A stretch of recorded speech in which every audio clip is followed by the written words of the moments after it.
हाय अस्सलाम वालेकुम।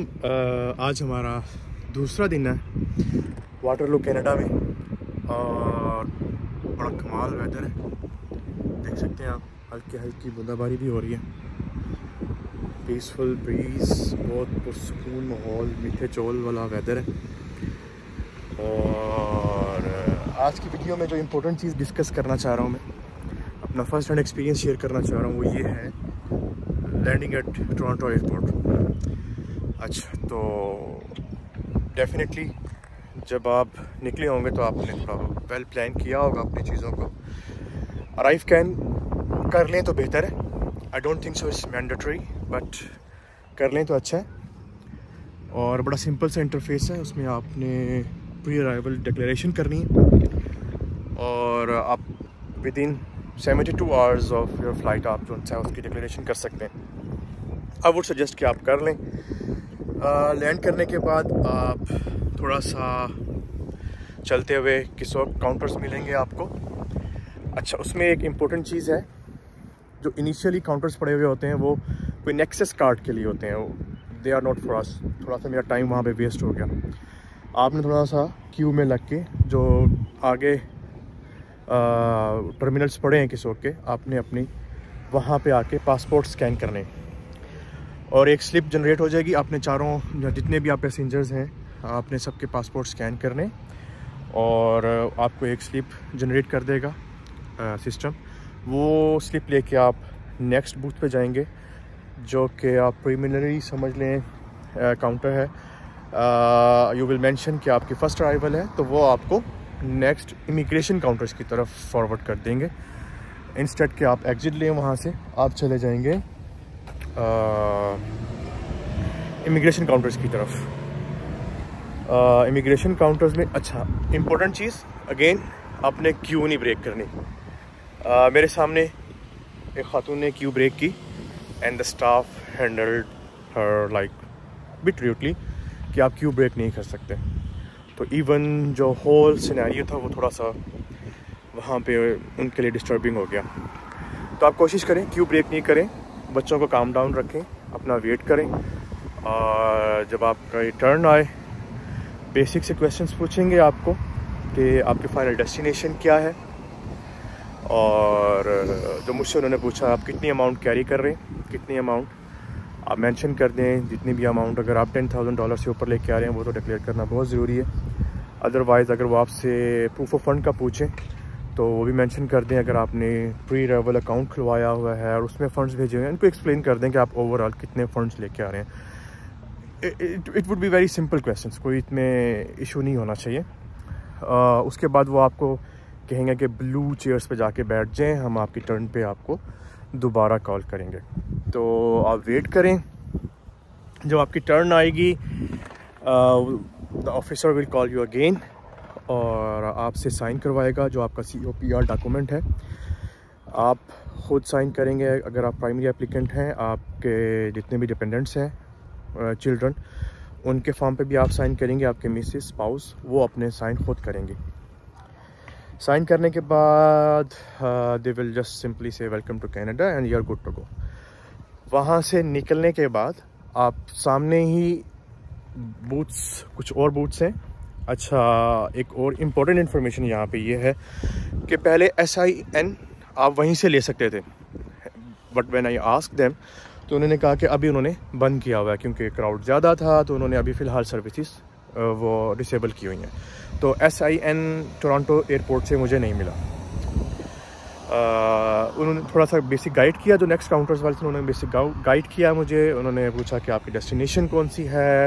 I mention them के सास्कतून है, तो उन्होंने कुछ ब्रोशर्स इंफॉर्मेशन दे दी, कुछ बेसिक टेंट्स इन जो उनकी उसकी एक लिस्ट दे दी जो मुझे लाजमी करनी।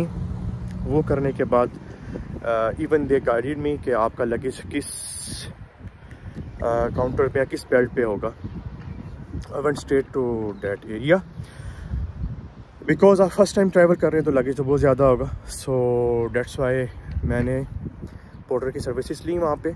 पोर्टर के चार्जेस अराउंड $30 थे और definitely they will ask you some tip. So आप $40 to $50 का कैनेडियन डॉलर्स का बजट रखें पोर्टर के लिए, और वो आपका सारा सामान आई फेस नो इशू, क्योंकि अर्ली मॉर्निंग में फ़्लाइट आई थी। अर्ली मॉर्निंग तो नहीं, around 10 o'clock in the morning. तो कोई क्राउड नहीं था, बैगेज लेने में कोई प्रॉब्लम नहीं हुई। हाँ, बैगेज ब्रोकन थे, मेरे सारे बैग्स नए थे, किसी का हैंडल किसी का व्हील, तो वो डिस्टर्बेंस थी। एनीवेज, आप अपना लगेज ले लें वहाँ से। लगेज लेने के बाद आप एग्ज़िट कर सकते हैं। अब वहाँ पे लिखा होगा एग्ज़िट गेट के ऊपर कि अगर आपने मतलब मेंशन होगा कि नथिंग टू डिक्लेयर, तो आप इस एग्ज़िट से एग्ज़िट ले लें, तो आप ले सकते हैं। अगर आपके पास कुछ डिक्लेयर करने को नहीं है तो आप वहाँ से सिंपल अपना लगेज लेके बाहर जा सकते हैं। बट आई वुड सजेस्ट कि स्पेशली अगर फर्स्ट टाइम पे आप आ रहे हैं तो, और गोल्ड कैरी कर रहे हैं स्पेशली फॉर वुमेन, अगर आप गोल्ड कैरी कर रहे हैं तो गोल्ड डिक्लेयर करना बहुत इंपॉर्टेंट है, जो मैंने रिसर्च की उसके हिसाब से। Goods to follow, goods to accompanying goods, list पे मैंने इतना काम नहीं किया, क्योंकि उसका जो थोड़ा बहुत मैंने रिसर्च किया, जो अंडरस्टैंडिंग बिल्ड की, जो मेरी अंडरस्टैंडिंग डेवलप हुई अबाउट अकम्पनिंग गुड्स और गुड्स टू फॉलो, वो ये था कि अगर आपने कार्गो कराई हुई हैं चीज़ें, आप कुछ अपना फर्नीचर या गाड़ी या कुछ ऐसी चीज़ें जो बाद में कार्गो कराई हुई हैं और वो आएंगी, तो वो मेंशन करना ज़रूरी है। बिकॉज़ ऐसा कुछ नहीं था मेरे केस में, तो मैंने ऐसा कोई वर्कआउट नहीं किया था अकम्पनिंग गुड्स के बारे में या गुड्स टू फॉलो के बारे में। हाँ, जो मैंने रिसर्च की उसके मुताबिक गोल्ड काफ़ी सारे लोगों ने मेंशन किया हुआ था कि आप ज़रूर मेंशन करें, और करेंसी है, if you are carrying hard cash in form of more than $10,000, तो वो आप ज़रूर डिक्लेयर करें। सो गोल्ड डिक्लेयर करने के लिए जब मैं एग्ज़िट गेट पे मैंने मेंशन किया गार्ड को कि मुझे ये गोल्ड डिक्लेयर करना है, तो उन्होंने मुझे नेक्स्ट ऑफिसर्स के लिए डायरेक्ट कर दिया। I went there custom counters के ऊपर, वहाँ पे मैंने उनको प्रॉपर डॉक्यूमेंटेशन दी कि मेरे पास क्या गोल्ड है, कितनी वैल्यूएशन है उसकी, और वो सारा डॉक्यूमेंट्स मैंने उनको प्रोवाइड किए। They asked me to wait for around 10 minutes, और उन्होंने अपनी वर्किंग शुरू की उसके ऊपर, और मुझे एक प्रॉपर रिसीट जनरेट करके दी एंड मेंशन किया कि you are good to go. So ये एक कंप्रिहेंसिव सी समरी मैंने बताई है आपको। आई थॉट के जल्दी एक्सपीरियंस शेयर कर देना चाहिए। डिटेल में इफ़ आई गेट टाइम तो मैं डिटेल में और भी चीज़ें ऐड करता जाऊंगा।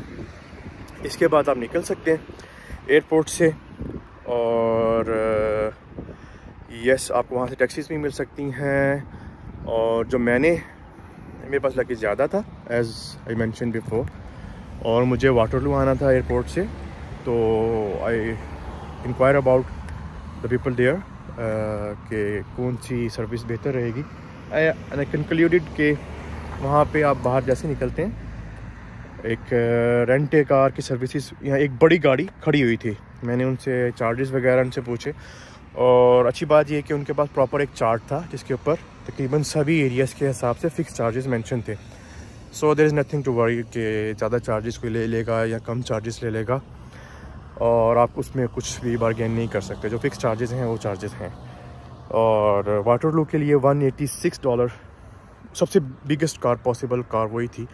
मैंने उससे इंफॉर्मेशन ली, उसका चार्ज चेक किया, $186 अराउंड उसके चार्जेस थे वाटरलू के, और टैक्सीज वगैरह मिला के अराउंड $201 उसके चार्जेस उन्होंने मुझे चार्ज किए। और इट वाज स्पेशियस, मेरे सारा सामान उसमें आ गया था। और सबसे इम्पोर्टेंट चीज़ ये कि छोटी बेटी मेरी, वो मेरे एक फ्रेंड भी आए हुए थे फैमिली को लेने, वो उनके पास इवन बेबी सीट थी, लेकिन छोटी बेटी उसमें नहीं बैठ रही थी, और मतलब शी वाज नॉट कंफर्टेबल, और वो रो रही थी। Then I ask the driver of, जो मैंने गाड़ी अपनी रेंट पे ली, उससे पूछा तो उसने कहा कि उसकी कमर्शियल गाड़ी है तो कोई प्रॉब्लम नहीं है, आप अपनी बेटी को खुद लेके बैठ सकते हो। Which was a huge relief for me, क्योंकि बच्चा कंफर्टेबल नहीं था उसमें। सो ये एक बड़ा एडवांटेज मिला मुझे कि विदाउट कार सीट कमर्शियल गाड़ी में मैं अपनी बेटी को लेके बैठ गया। फैमिली मेरी फ्रेंड के साथ चली गई, और लगेज बेटी के साथ मैं उस जो मैंने गाड़ी रेंट पे ली थी उसमें मैं आ गया।